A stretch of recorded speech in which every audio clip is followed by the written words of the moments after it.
பயன்படுத்துறாங்க. இவர் ஒரு மாசம் இடநிறுத்தப்படுது.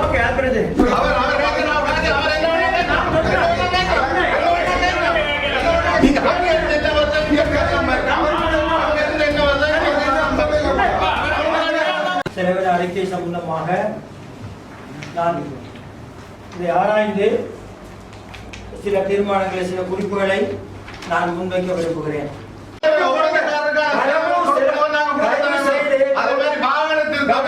சென்ற போன வருடம் கொடுத்த பவுசருக்கு திருத்தி வந்தவராதான் பவுசர் காசு கொடுக்கிறது.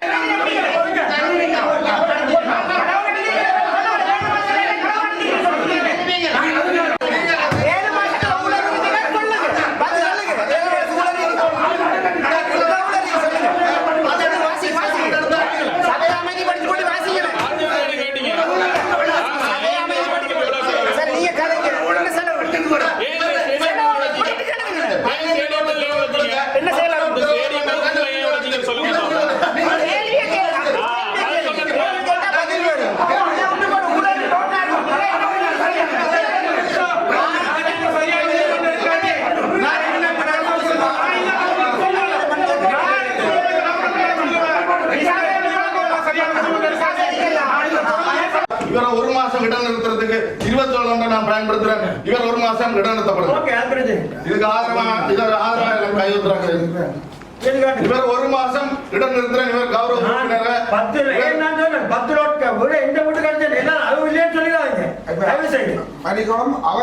அவர் வயசுக்கு முன்னாடி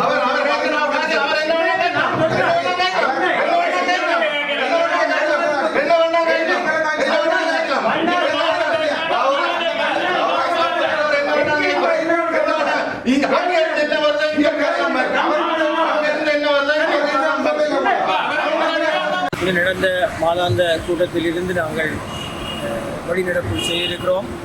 ஆனாலும் மக்களுக்கு எங்களுடைய நிலைமை குறித்து நாங்கள் தெளிவுபடுத்த வேண்டிய ஒரு கடப்பாடு இருக்கின்றது.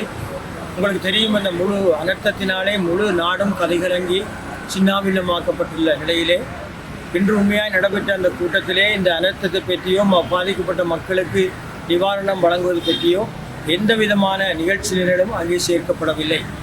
அது உண்மையாகவே எங்களுக்கு ஒரு பெரிய ஆதங்கத்தை கொண்டு வந்தது. எங்களுடைய நகர எல்லைக்குள்ளே கூட பல மக்கள் அந்த நேரத்திலே அவர்கள் முகாம்களிலே தங்கியிருந்தார்கள். இப்பொழுதும் வீடுகளிலே அவர்கள் வீட்டுக்குள்ளே கூட அவர்கள் தண்ணீரோடு தான் அங்கே இருக்கிறார்கள்.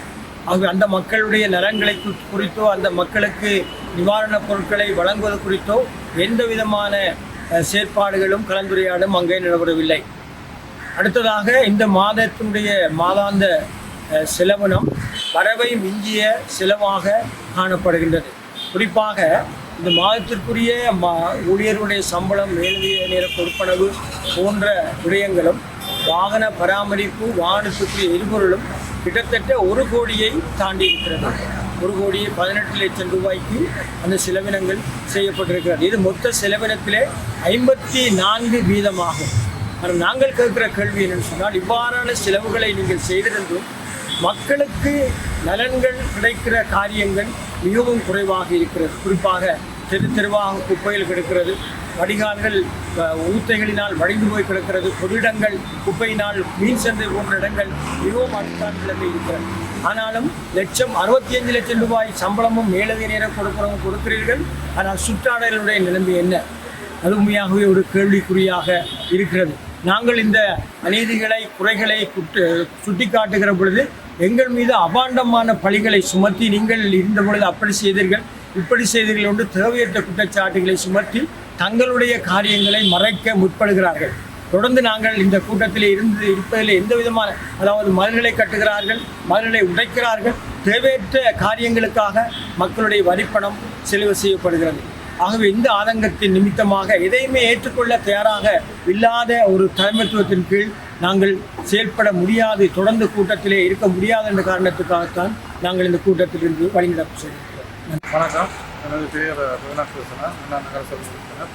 நாங்கள் இந்த மாதாந்த கூட்டத்தில் நான் வழிநடப்பு செய்வதற்கான காரணத்தை, பல காரணங்களை எனது கௌரவ உறுப்பினர் ஜேம்சன் அவர்கள் முன்வைத்திருக்கிறார்கள். அதோடு சேர்த்து முக்கியமாக அதாவது உள்ளூராட்சி ஆணையாளர், இந்த எல்லா சபைகளுக்கான உள்ளூராட்சி ஆணையாளர் அதிகாரிகள், ஒரு அரசு உத்தியோகத்தரை நகரசபை முதல்வர் என்று குறிப்பிடக்கூடிய அந்த எனக்கு பேர் சொல்லப்படி எனக்கு வெட்கமாக இருக்கிறது. அந்த நபர் மிகவும் கீழ்த்தரமான வார்த்தைகளால் அவரை திட்டியிருந்தார். அது சமூக வலைதளங்களிலும் எல்லா இடங்களிலும் குழந்தைகள் பெண்கள் பார்க்கத்தக்கனாக அவ்வாறுபட்ட ஒரு எளிய கீழ்த்தரமான வார்த்தைகளினால் அவர் பேசியிருந்தார். அதற்கான எந்த ஒரு நடவடிக்கையும் அவருக்கு எதிராக ஈடுபடவில்லை இதுவரைக்கும். கேட்டால் அவர் சொல்லுகிறார், கவர்னர் எனக்கு பொக்கட்டுக்குள் இருக்கிறார், ஜிஏ எனது பொக்கட்டுக்குள் இருக்கிறார், நான் அதை பார்த்து கொள்ளுவேன். அவ்வாறான வார்த்தைகளை சொல்லி அவர் அதிலிருந்து தப்பித்துக் கொள்ள முயற்சிக்கின்றார். எனவே இதற்கு சரியான ஒரு முடிவு எடுக்கும் வரைக்கும் நான் இனி மாதாந்த பொதுக்கூட்டங்களில் கலந்து கொள்வதில்லை என்பதனை கூறிக்கொள்ள விரும்புகின்றேன். நன்றி, வணக்கம். அனைவருக்கும் வணக்கம். எனது பெயர் நடப்பராசன் ஆண்டனி டேவிட்சன். நான் நகரசபை உறுப்பினர். என்னால் இந்த இதுக்கு வெளிநடப்பு செய்ததற்கான காரணத்தை கூற விரும்புகின்றேன். நாங்கள் ஒவ்வொரு மாதாந்த கூட்டத்திலுமே எங்களால் கதைக்கப்படுகின்ற விடயங்கள், எங்களால் முன்வைக்கப்படுகின்ற விடயங்கள் ஒன்றும் அந்த கூட்டறிக்கையிலே வருவதில்லை. கேட்டால் பொருத்தமான விடயங்கள் மாத்திரம்தான் நாங்கள் உள்வாங்குவோம். இல்லாட்டி தேவையற்ற விஷயங்களை நாங்கள் வெளியே போட வேண்டிய தேவை எங்களுக்கு இல்லை என்று ஒரு இழந்த மானமாக ஒரு பதிலை சொல்ல விரும்புகின்றார். நாங்கள் கடந்த கூட்டத்திலே எங்களோட வருமான வரி பரிசோதகர்கள் 3 பேரையும் உடனடியாக இடமாற்றணும் என்று சொல்லி குறிப்பிட்ட குற்றச்சாட்டுகளை போட்டு உள்ளூராட்சி ஆணையாளர், உள்ளூராட்சி உதவி ஆணையாளர், உள்ளூராட்சி அமைச்சின் செயலாளருக்கு ஒரு கடிதத்தை அனுப்பி இருக்கின்றார். இவங்க இன்ன காரணங்களுக்காக இவங்களை இந்த சபையிலிருந்து வெளியேற்றி வேறொரு வினைத்திறனான உத்தியோகத்தரை தர சொல்லி அந்த தீர்மானம் ஒன்று சபையில் நிறைவேற்றப்படவும் இல்லை. நான் அதை கேட்டதற்கு சபையில் தான் அப்படி ஒரு கடிதம் அனுப்பவில்லை என்று தலைவரும் செயலாளரும் சேர்ந்து சொன்னார்கள். இப்போது நான் அந்த விடயம் சுட்டிக்காட்டப்படவில்லை என்று சொன்னதற்கு அது தேவையற்ற விடயம், அதால் நாங்கள் அதில் சேர்க்க வேண்டிய தேவை இல்லை என்பதை எங்களுக்கு எழுந்தமானவர்கள் அதில் சொல்கிறோம். அந்த காரணத்தினால் நான் இந்த சபையிலிருந்து வெளிநடப்பு செய்கிறேன். என்னுடைய பெயர் சேவியர் ஜோஸ் பொலிந்தன், நகரசபை உறுப்பினர்.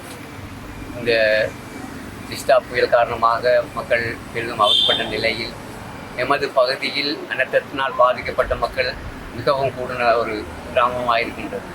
எமில் நகர், சவுத்பார் வட்டாரம் என்றால் மக்களுக்கு தெரியாதவர்கள் இல்லை. மேலும் எமது வாகனம், இங்கே நகரசபையினுடைய வாகனம் கட்டையடமன் காண செல்லப்பட்டிருக்கிறோம். நாங்கள் கேட்டதுக்கு இணங்க அவர்கள் சொல்கின்றார்கள், கட்டையனூர் டிசாஸ்டர் ஊடாக தாங்கள் கொண்டு போனதாக. மன்னார் நகரத்தில் இடையூறு ஏற்படவில்லையா? மன்னார் மக்களை யார் பார்க்கின்றது? ஏற்கனவே சேமண்ட கேட்ட இடத்துல அவர் சொல்லுகிறார், தங்களுடைய வாகனம் அவ்வளவும் கட்டையில் ஏற்றப்பட்டிருக்கும். கட்டையில் ஏற்றப்பட்டிருந்த வாகனம் அவ்வளவும் இருந்தாலும் எங்களுடைய வாகனத்துக்கு அங்கே அனுப்ப வேண்டிய தேவை என்ன? எமது மக்களுடைய நிவாரணம் இன்னும் வழங்கப்படவில்லை. சரியான பாதிப்புக்குள்ளான மக்களுக்கு. அது மட்டுமல்லாமல் மக்களுடைய வரிப்பானம் மீண்டும் மேலதிகமாக செலவழிந்து செய்யப்படும். தேவையில்லாத மதில்கள் உடைக்கப்படுகின்றது. தேவையில்லாத காணலை கட்டி தேவையில்லாத மதில்களுக்கு செலவழி செய்து கொண்டிருக்கிறார்கள். இவர்கள் தொடர்ந்து இப்படி போனால் மக்களுடைய வரிப்பானம் வீணாக செல்லும் என்றது என்ற கவலையுடன் தெரிவித்துள்ளேன். நன்றி, வணக்கம்.